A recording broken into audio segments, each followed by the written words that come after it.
हर किसी के साथ मिलकर रहो, चाहे वे आपके परिवार वाले हों, चाहे आपके मित्र। चोट का असर लगने में नहीं, अनुभव करने में होता है। आत्मा पर एक लगी चोट शरीर की चोट से कई ज्यादा गहरी होती है और पीड़ादायक भी होती है।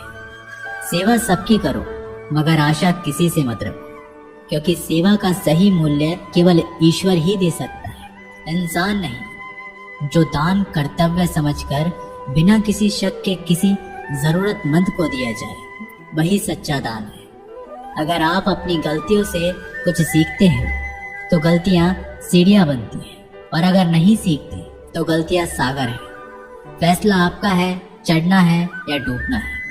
जो जितना शांत होता है वह उतना ही गहराई से अपनी बुद्धि का प्रयोग कर सकता है। निंदा से घबराकर अपने लक्ष्य को ना छोड़ें, क्योंकि लक्ष्य मिलते ही निंदा करने वालों की राय बदल जाती है। नकारात्मक विचारों का आना तय है, लेकिन यह आप पर निर्भर करता है कि आप उन्हें महत्व देते हैं या फिर सकारात्मक विचार पर ही ध्यान लगाए रहते हैं। प्रेरणा का सबसे बड़ा स्रोत आपके अपने विचार हैं, इसलिए बड़ा सोचें और खुद को जीतने के लिए हमेशा प्रेरित करें। वक्त से पहले मिली चीजें अपना मूल्य खो देती हैं, और वक्त के बाद मिली चीजें अपना महत्व। इसलिए समय की कद्र करें। कुछ लोग अपनी अकड़ की वजह से कीमती रिश्ते को खो देते हैं, और कुछ लोग रिश्ते बचाते बचाते अपनी कद्र खो देते हैं। जब तक तुम डरते रहोगे, तुम्हारी ये जिंदगी के फैसले लोग ही लेते रहेंगे। उनके वफादार और कर्जदार रहिए जो आपके लिए अपना वक्त देते हैं। श्री कृष्ण कहते हैं, मनुष्य अपने जीवन को सरलता से जी सकता है, पर फिर भी वह कभी सरल जीवन जी ही नहीं सकता। वह हमेशा चिंताओं में पड़ता है। चिंता से बाहर निकलने के लिए वह चिंता करता है। उसकी सबसे बड़ी चिंता उसका जीवन नहीं है। ये जीवन को बचा लेना चाहता है। आने वाले समय से भयभीत रहता है और गुजरे हुए समय में खोया रहता है। वह हमेशा स्वर्ग की तैयारी करता रहता है। उसे नर्क से डर लगता है।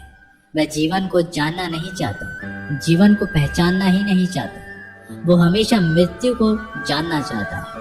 उसने ही जीवन को जाना नहीं और मृत्यु को जानने की कोशिश करता रहता है। इसलिए वो खुद से कुछ करना नहीं चाहता, केवल सुनी सुनाई बात पर विश्वास करता चला जाता है। इसी कारण से ना तो वह अनमोल जीवन को सही तरीके से जी पाता है और ना ही मृत्यु को गले लगा पाता है। एक बार एक बेटे ने अपने पिता से पूछा कि पिताजी, ये सफल जीवन क्या होता है, कैसा होता है? इसका मतलब आप हमें समझाइए।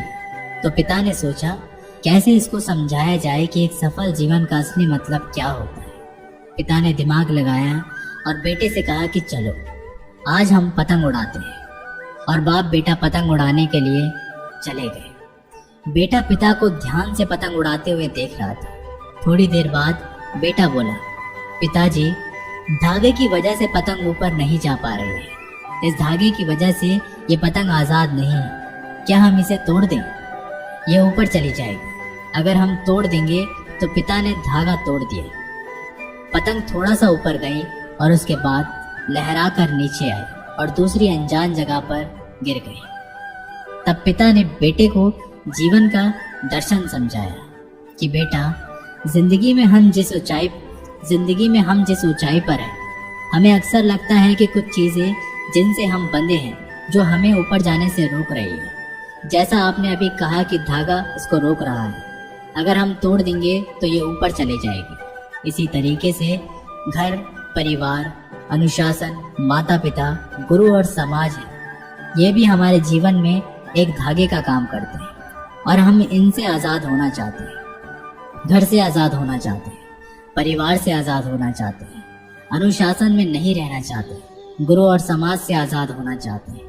और आजकल देखा जा रहा है, अक्सर बच्चे आज़ादी की चाह में घर परिवार को छोड़ रहे हैं, समाज की परवाह नहीं कर रहे हैं, कोई अनुशासन नहीं है। उनके जीवन और उनके गुरु और उनके माता पिता को छोड़कर चले जाते हैं। तो वास्तव में दोस्तों, यही वो धागे होते हैं जो हमें उस ऊंचाई पर पकड़े रखते हैं। इन्हीं की वजह से हम ऊंचाई पर हैं। इन धागों के बिना हम उड़ तो सकते हैं, लेकिन बाद में हमारा वही हशर होगा जो बिना धागे की पतंग का होगा। जब तक जीवन में तुम ऊंचाइयों पर बने रहना चाहते हो तो कभी भी इन धागों के रिश्तों को मत तोड़ना। धागे और पतंग जैसे जुड़ाव है, ये सफल संतुलन से मिली ऊंचाई को ही हम सफल जीवन कहते हैं। जब तक धागा पतंग से जुड़ा है तब तक पतंग उड़ रही है। धागा टूटते ही पतंग नीचे आ जाती है और किसी अनजान जगह पर खो जाती है। इसी तरीके से हमारा जीवन घर से, परिवार से बंधा हुआ है। जीवन में अनुशासन से बना हुआ एक धागा है, माता पिता से बंधा हुआ एक धागा है, गुरु और समाज से बंधा हुआ एक धागा है। अगर हम इस धागे को तोड़ देते हैं तो हमारा जीवन कभी भी सफल नहीं हो सकता। हो सकता है कि थोड़ी बहुत और ऊंचाई हम प्राप्त कर ले, लेकिन उसका कोई सार्थक उपयोग नहीं कर सकते और हम इतने नीचे गिराते हैं, बिना इन चीजों के हमें कोई संभालने वाला पैदा नहीं होता और अकेलेपन में हम कुड़ के मर जाते हैं। एक बार एक भोला वाला लड़का अपनी जिंदगी से बहुत परेशान था, क्योंकि हर कोई उसे धोखा देकर चला जाता था, उसका फायदा उठाता था, उसके साथ कोई भी विश्वासघात करता था। उसे समझ ही नहीं आ रहा था कि क्यों मुझे हर कोई धोखा देकर चला जाता है। इस समस्या का कारण पूछने के लिए वो लड़का एक महात्मा के पास जाता है। उनको बताता है कि हे गुरुदेव, मेरे जीवन में हर कोई मुझे धोखा देकर चला जाता है। मैं तो सबके साथ अच्छे से पेश आता हूँ, सबकी मदद करता हूँ, लेकिन फिर भी पता नहीं हर कोई मुझे धोखा देकर चला जाता है। ये सब सुनकर वो महात्मा थोड़े हंसते हैं और कहते हैं, बेटा इसमें तुम्हारी कोई गलती नहीं है, ये दुनिया ऐसी ही है। यहाँ पर हर कोई आकर तुम्हारा फायदा उठाकर चला जाता है। अगर तुम एक चालाक इंसान नहीं हो, अगर तुम चाहते हो कि तुम्हें कोई धोखा ना दे, तो तुम्हें चालाक बनकर ही रहना होगा। ये बात सुनकर वो लड़का उस महात्मा से पूछता है कि गुरुदेव, मैं चालाक कैसे बनूं? मुझे तो दूसरों के साथ बुरा करना नहीं आता।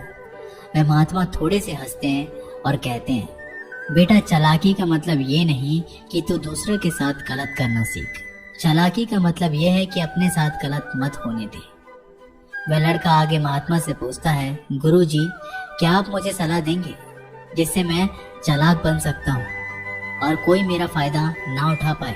आगे वह गुरुजी बताते हैं, आज मैं तुम्हें 8 ऐसी महत्वपूर्ण बातें बताऊंगा।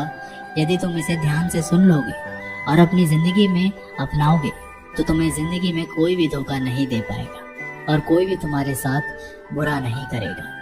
सबसे पहली और सबसे महत्वपूर्ण सलाह ये है कि अच्छे मत बनो, क्योंकि जो इंसान जरूरत से ज्यादा अच्छा बनता है वह बाद में जरूर पछताता है। ज्यादा अच्छा बनने से हमारा ही नुकसान होता है। आपको सारे समझौते करने पड़ते हैं क्योंकि आप अच्छे हैं और कई बार लोग आपको भूल से जाते हैं, लेकिन जब उनका काम